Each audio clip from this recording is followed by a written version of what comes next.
Welcome back to another episode. Today's topic is curiosity. Do you ever hear the saying, curiosity killed the cat? Well, curiosity isn't a bad thing, but you definitely need to know what it is and how it's actually going to work in your favor as opposed to against it. So, curiosity is the desire to know. You just gotta know. You have to know, right? Like that urge is curiosity. That's what it actually looks like if you saw my face. What it actually does is it inspires learning. So anytime you have curiosity in a learning environment, that is so critical, so important.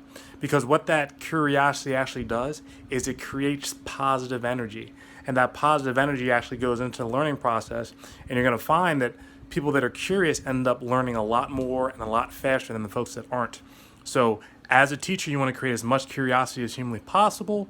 As a student, you want to have curiosity about what it is you're actually learning about. So a teacher's goal should be to create and promote curiosity. Without curiosity, you don't have that positive energy.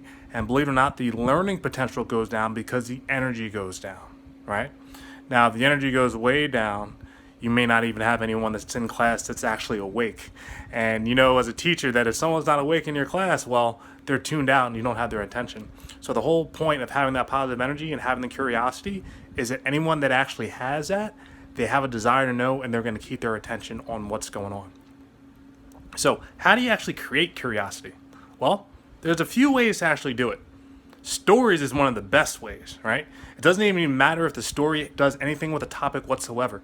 Just having a story kind of, gets folks interested, it gets their attention, they're trying to figure out where the story is going. And if you can actually tie it with what you're teaching, even better. But stories are a great way to get that attention actually going. Add a little bit of mystery. You may not have a full story created, but add a little bit of mystery as far as, maybe you put a question out there that people don't know, right? Then all of a sudden it's just like, well, what's the answer? So then folks kind of get curious about that, right? So that actually works really well.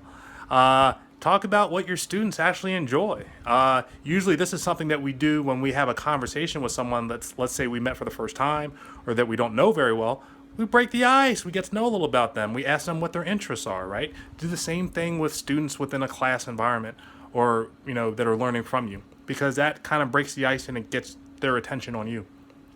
And then last but not least, create some competition, right? Nothing like a little healthy competition to figure out, who's going to win, who's going to lose. And, folks kind of like that energy that kind of goes about when you have a competitive environment. So those pieces, stories, mystery, figuring out what your students like and creating competition all come together to create curiosity. Why? Because curiosity is a desire to know, because believe it or not, there's some uncertainty there. So you actually introduce uncertainty, you can create curiosity from that. Now, when you have an environment that has curiosity in it, how do you protect it? Because remember, the learning potential goes way up if that curiosity is high and it stays high. But if that starts to drop, how do you protect it from disappearing or, dropping altogether? The way you do that is through a safe environment. You need an environment where curiosity can grow. And when you have an environment that incorporates interaction, where people can actually ask questions and interact and be engaged, curiosity is going to stay at a peak level. Also, you want to make sure you have opportunities for questions. If people are curious about something and they have a question that maybe you haven't hit yet, they need an opportunity to ask it, just in the event that you may not hit on the question they actually have, but they want to know kind of when it's coming. When's the answer to the question I'm really searching for? When's that going to be? So you need to give them, some clarity on that. Also, when you allow others to interact with each other, like let's say within focus groups, or maybe it's not you actually instructing, your students, but you actually allow them to come up and brainstorm amongst themselves, they might actually learn a lot more than, let's say, from a teacher at the front of the room, right? They can learn from their classmates, they can learn from others. So that's actually really important. You want to make sure that you actually make that possible for them. You don't want to judge either. The biggest thing with a class environment is that it's safe. You can't judge others. You want to make sure you move forward with your class, but not at the expense of anything else or anyone else. So when you have curiosity and you're protecting it, and you've actually been able to create it and you have it in your class, what does it actually do? Well, powerful thing about curiosity, it creates open minds. Now, if you've heard any of the other segments in the past, You remember there's a closed mind, there's an open mind. A closed mind thinks they know all the answers and they're not open to any new ideas. But the moment you create curiosity, you actually start opening that mind up. And then that mind becomes a little bit more open to the power of suggestion, right? So you can do that. Well, when you actually have an environment that does have curiosity, curiosity creates more curiosity, so that interest level can get maintained. There's more questions that actually come about. So that interest that you actually have from your class, that's going to show based on their interaction with you. You also create rapport and trust with your students. When they are curious and you have the answer, they want to know the answer. So they're trying to, get a better relationship with you to figure out like what can they understand, where is it going to go, how is that all coming together. It also raises the status of the teacher, because if the teacher knows something that the students don't and they have an open mind, then they'll give the teacher their attention, right? And positive energy we already talked about. And then desire, you create more curiosity. If you have a story and it goes a couple levels deeper and there's some more mystery, you keep leaving your students on the edge. So there's something else, there's something else, there's something else. And so you kind of, pull them through that journey and just make sure you keep that curiosity high. Now, what hurts curiosity? What can kill curiosity? An unsafe environment. And we've all been in those unsafe environments before. We know exactly what they feel like because our body actually has a physical reaction to it, right? And, anytime you have a lack of communication where you have to stay quiet and just listen to one person that's in the front of the room, anytime you have someone who really values their authority over everyone else and kind of like wants them to know it's like, I'm in charge and you're not, like that does not lead to the best environment because you're all there to learn. Like, believe it or not, even the teacher's there to learn. They may give some instruction, but most likely they're going to learn something along the way. So if you're not able to provide feedback about the class or ask questions, if you have a lot of distractions or any distractions that are present within the class, those are all things you have to remove. Because if there are distractions, it's going to pull the attention away from the instruction that's being given, and then you're going to have a really tough time. And then probably on the top of that list is a teacher that's not really interested in the students' learning.